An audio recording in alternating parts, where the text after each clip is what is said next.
Congresswoman Fletcher, thank you so much for bringing us together today, you and Senator Markey.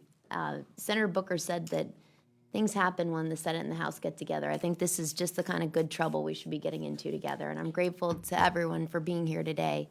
Grateful to be next to my neighbor in Vermont for this important discussion with two incredibly important organizations, Nicole Clegg, Planned Parenthood, Reproductive Equity Now, Taylor St. Germain. Thank you so much for being here. Thank you for what you're doing for the state of New Hampshire. You know, in the last couple of weeks, I'm new here too. I'm 6 months in. It's been a long year. And one of the things, you know, Congresswoman Morrison mentioned it, just the level and the depth and the breadth of the misinformation. As a very proud patient of Planned Parenthood, you know, as a person who, when I was serving in the Navy, relied on Planned Parenthood for a cancer screening in order to maintain my medical readiness, I serve on the House Armed Services Committee, and I had an opportunity recently to educate one of our colleagues about what Planned Parenthood actually does. And I want to give you this chance because I was astonished by how little, just how deep the misunderstandings are.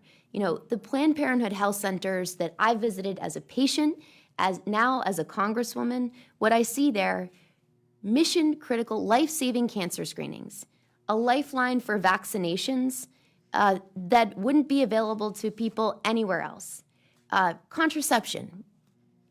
The list goes on, but I want to give you this chance because Planned Parenthood is a truly misunderstood institution among so many of our colleagues here in Congress. So what does Planned Parenthood do for America? Well, thank you for the question. There's nothing I like to talk about more than the incredible work of Planned Parenthood. You know, we are a full spectrum, comprehensive sexual and reproductive health care provider. What does that mean? That means that we are treating people for UTIs. It means that we are treating people for menopause and perimenopause. It means that we are providing vasectomy care. I was going to say, that's actually something that many men don't know. Yes. Well, although we do have a nice, healthy waiting list. You know, we provide people with their flu shots. We are often, you know, people forget or don't think of us as like this front line in the context of public health.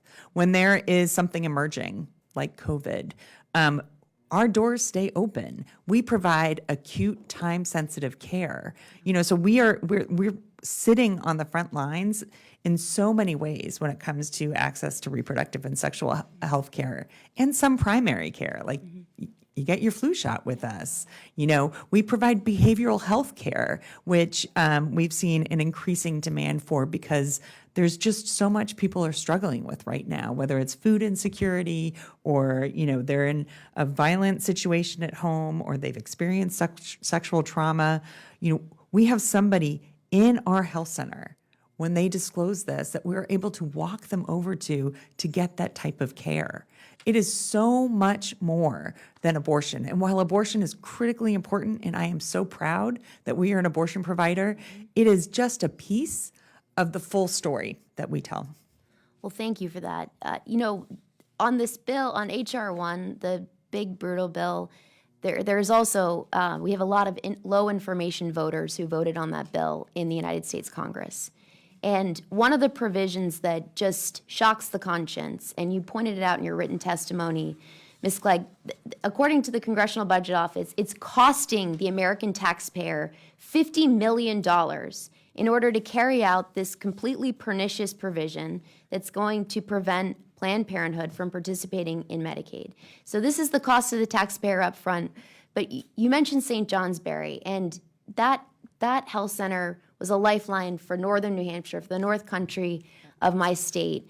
The impacts, I just wanted you to say a little bit more about what this is going to mean for patients in the short term who are going to be hurt, and what it means for providers like you and how you're going to make the additional decisions. You use the word devastating, and there are only two words I hear to describe these cuts. It's devastating and catastrophic. Mm-hmm.